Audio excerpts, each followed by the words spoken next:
I don't think that doctors really are heroes in any way, not today at least, but I do think that there's a lot of meaning in this job and I love what I do. Hello, CIS. I'm delighted to be able to talk with you in person again and thrilled to be bringing you a few precious moments with another remarkable member of the Chinese International School community. Staying connected in this time of distance learning and to a certain extent distance living is essential.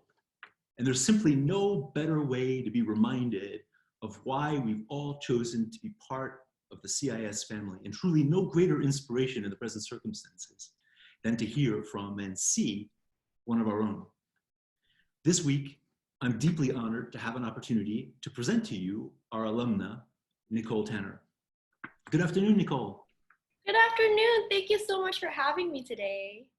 So you started Chinese International School, Nicole, in year 10, and after completing the IB diploma program, graduated from Braemar Hill in 2013. Fulfilling a lifelong dream of becoming a doctor, as we'll happily explore together in just a few moments. Next July, you'll be starting a pediatrics residency program at the Prince of Wales Hospital with the ultimate goal of devoting your life to the pediatrics field. Would you be willing to tell us a little bit more about your memories of that period, Nicole, of whether medicine chose you or you chose medicine? I think as a kid, you don't really remember too much about the details of how SARS happened. And it's very different from how adults will tell it, the fear, the whole anxiety. When they finally made the decision to close all the schools, my parents and we borrowed a stack of books, and I just sat on the floor reading every day. And I still remember watching TV and just seeing these people were portrayed as almost heroes, right? I saw these people go on TV wearing these white coats and sort of giving the city some kind of hope and desperation at that moment. And I thought, wow, one day I want to be that guy. I want to be that person to do something good for the community when it's in need. And that's when I decided I wanted to be a doctor. And for the past 17, 18 years, I haven't changed my mind. There were times when I thought, oh, this is really for me? Is this really the career that I'm set for? Do I really want to follow the heart of a little 7-year-old who didn't know anything in life? But I don't regret that decision. And how has your work in the hospital changed, if at all, since the beginning of the COVID-19 virus? I'm very fortunate because during this rotation, I'm doing obstetrics. So I'm not really dealing with the very, very frontline sort of people with the virus or with respiratory symptoms. And so, I'm still going about the same things, whether it's surgery, clinics, seeing patients, but of course, the emotion is very, very different. And I try not to be scared about it because, in a way, I feel that as a doctor, I don't really have the luxury to be afraid. I actually try not to obsess over the news or read the news too much because it does affect how what kind of emotions I carry into the ward. And I think as a healthcare worker, it's not so bad for me as it is for my family members. I think for them, it's the scariest because they don't know what's going on. They don't know anything about the virus. They don't know how it's transmitted. And to know that one of your loved ones is going into the battlefield every day, that for them is quite scary. It's a difficult time for everyone, whether it's for teachers or for students, for the whole of Hong Kong. And it's an unfortunate circumstance. But I think my only advice to students is never let your circumstances be an excuse for failure.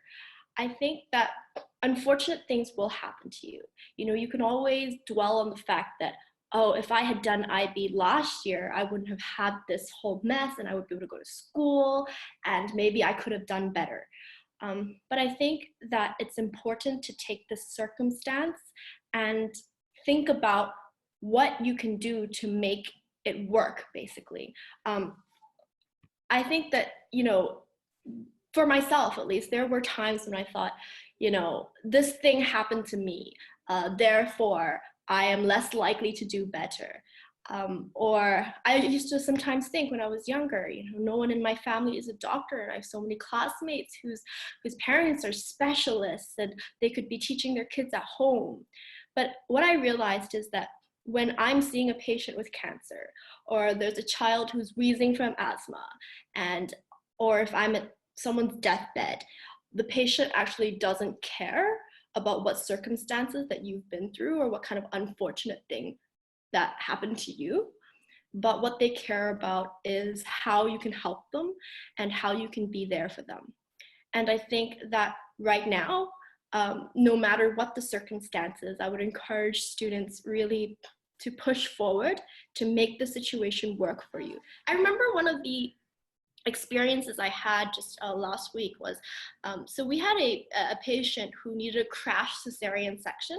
And so you have to wheel the patient into the operation, put the patient under anesthesia, cut, take the baby out, all within 5 minutes. And I got called down to help with that surgery. And I had gowned up, I'd scrubbed up, put on my gloves, and me and 2 other doctors, we were ready to go in when one of the nurses yelled, "Hold on." She said, "Everyone without an N95, please step away from the patient." None of us were wearing our N95s, and we had a choice whether we wanted to go in and do this operation, immediately. To really be, elbow deep in someone's body is a very different experience. And in that moment, we all decided, we don't have the time to put on a mask, so we just went in. And I'm glad I did. And I think that, even if you asked me to go into the very front lines at the moment, I think that it's my job and I would be willing to. Nicole, you spend so much of your time taking care of other people at the risk of your own health.